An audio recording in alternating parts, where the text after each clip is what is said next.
विषय चल रहा है। ईश्वर का भली भांति ध्यान किस प्रकार से करना योग्य है। ईश्वर के गुण कर्म स्वभाव के अनुसार अपने भी करना।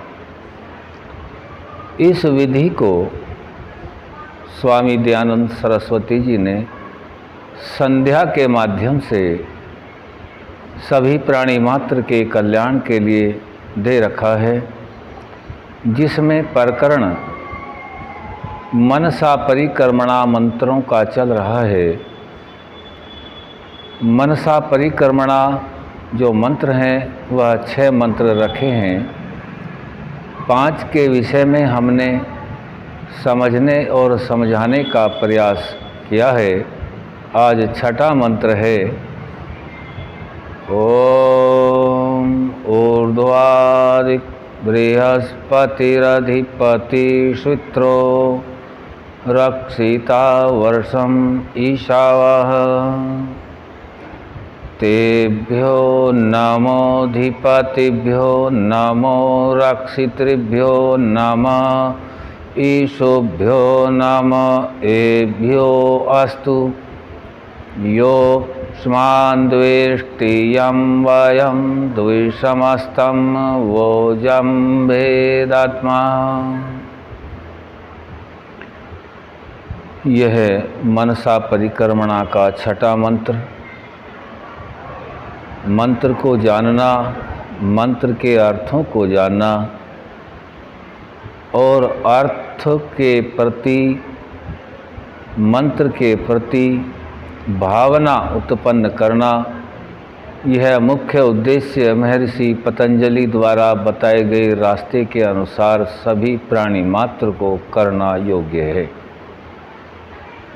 ओम परम पिता परमात्मा का मुख्य नाम है। ऊर्ध्वा, ऊर्ध्वा कहते हैं ऊपर की दिशा। ऊर्ध्वा दिक, दिक माने दिशा, ऊपर की दिशा। बृहस्पति रधिपति, ऊर्ध्वादिक बृहस्पति रधिपति जो ऊपर की दिशा है। ऐसा नहीं है कि ऊपर सब कुछ छोटा ही पदार्थ है। बृहस्पति ग्रह है जो बृहस्पति पृथ्वी से काफ़ी बड़ा है और बड़ा पृथ्वी का अनुमान लगाए तो यह पृथ्वी भी बहुत विस्तृत है और पृथ्वी बृहस्पति के आकार के सामने कुछ भी नहीं है। अधिपति, हे परमपिता परमात्मा, आप उसके भी अधिपति हैं, स्वामी हैं। जैसे मंत्र में जो प्रार्थना के मंत्र हैं उनमें समझाया गया है कि आकाश में सब लोकांतरों को विशेष मानयुक्त, मानयुक्त कहते हैं कि जितने भी लोक और लोकांतर हैं, चाहे पृथ्वी के नीचे हैं, बराबर में या ऊपर कहीं भी हैं, उचित मानयुक्त हैं, उचित दूरी पर हैं। और इस प्रकार से रचना पूरे ब्रह्मांड की गई है। जैसे हम आकाश में पक्षियों को उड़ते हुए देखते हैं और ये सभी ब्रह्मांड गतिमान है, स्थिर नहीं है। गतिमान को हम अपने भौतिक नियम से भी समझ सकते हैं। कोई भी वस्तु या पदार्थ स्थिर अवस्था में होता है जब तक उस पर कोई आंतरिक या बाह्य बल न लगाया जाए। किसी भी प्राणी मात्र के अंदर, किसी भी आत्मा के अंदर वह शक्ति नहीं है जो ब्रह्मांड में किसी छोटे से ग्रह को भी, उपग्रह आदि को भी गति दे सके। यह सामर्थ्य तो परम पिता परमात्मा का है, जो उसको हम परमात्मा के नाम से जानते हैं। ओम जिसका मुख्य नाम है। अधिपति इतने बड़े बड़े ग्रहों, उपग्रहों, आकाश गंगाओं, सौर मंडलों आदि के स्वामी आप ही हैं।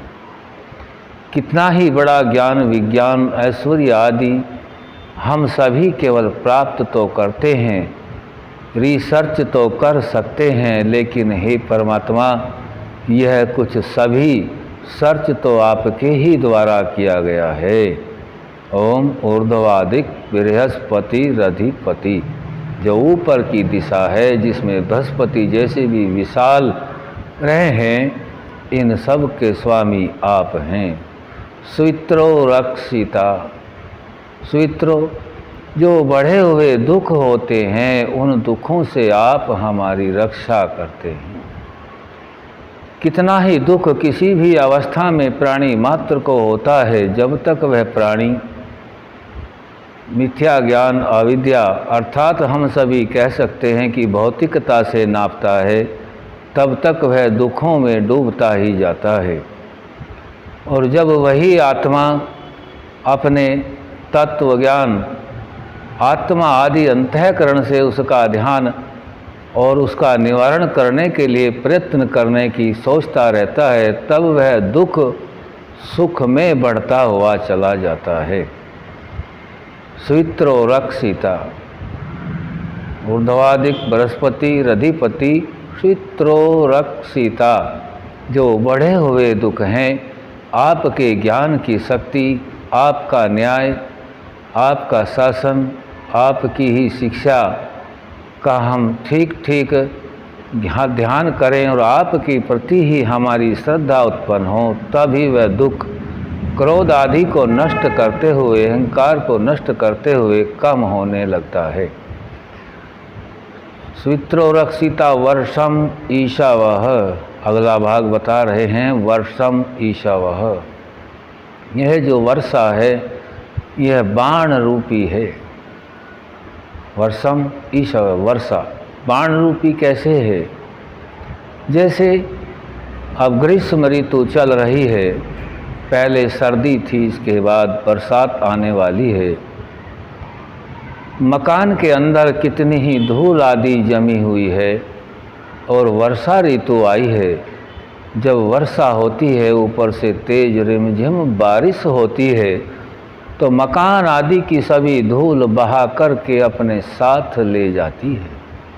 ठीक वैसे ही है परमपिता परमात्मा, हम सभी आत्माओं को जो यह प्रकृति रूपी शरीर मिला हुआ है, इस प्रकृति रूपी शरीर में रजोगुण तमोगुण और सत्वगुण हैं।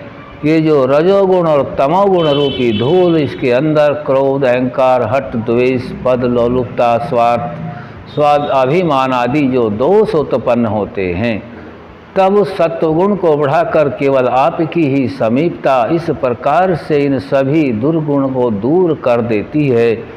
जैसे लंबे समय से मकान आदि के ऊपर चढ़ी हुई धूल तेज वर्षा से समाप्त बहाकर अपने साथ ले जाती है, ठीक वैसे ही आपके समीपता और आपके द्वारा दिया गया जो ज्ञान ऋषियों के माध्यम से हमें प्राप्त हुआ है, जिसमें महर्षि दयानंद सरस्वती जी ने लुप्त हुए ज्ञान को बहुत लंबे काल के उपरांत हम सभी के उपकार के लिए दिया है। हम सभी उनका हृदय से धन्यवाद करते हैं। और यह जो वर्षा रूपी बाण है, उस धूल जो जमी हुई है अज्ञान आदि की, तब ये आपके द्वारा दिया गया ज्ञान उन कुसंस्कारों को इसी प्रकार से बहा कर ले जाता है जैसे वर्षा बहा कर ले जाती है। यह मनसा परिक्रमणा मंत्र के पहले भाग को हमने इस प्रकार से जाना है। थोड़ा सा विस्तार हो सकता है समझने के लिए, लेकिन इसी दृष्टि से हम यदि समझेंगे, ऋषियों के बताए मार्ग पर चलेंगे, तभी हमारा ज्ञान बढ़ कर के सही मार्ग को चुन करके आगे बढ़ने का रास्ता खुल जाता है। क्योंकि भौतिकता में भी हम अपने बच्चों को विद्यालय आदि में भेज करके भौतिक उन्नति के लिए शिक्षा प्राप्त कराते हैं, और आध्यात्मिक तत्व ज्ञान की उन्नति के लिए आज हम विशेष ध्यान नहीं दे रहे हैं। लेकिन यह तत्व ज्ञान जन्म जन्मांतरों तक इसके अंदर जो विद्या भर जाती है वह साथ देती है। विद्या वह धन होता है, विद्या वह धन है जो छुपा हुआ होता है। किसी भी देश किसी भी समय पर यह धन काम आता है। यह मंत्र के पहले भाग को हमने जाना है। आगे का विषय फिर रखा जाएगा। आज यहीं तक रखा जाएगा। ओम शम।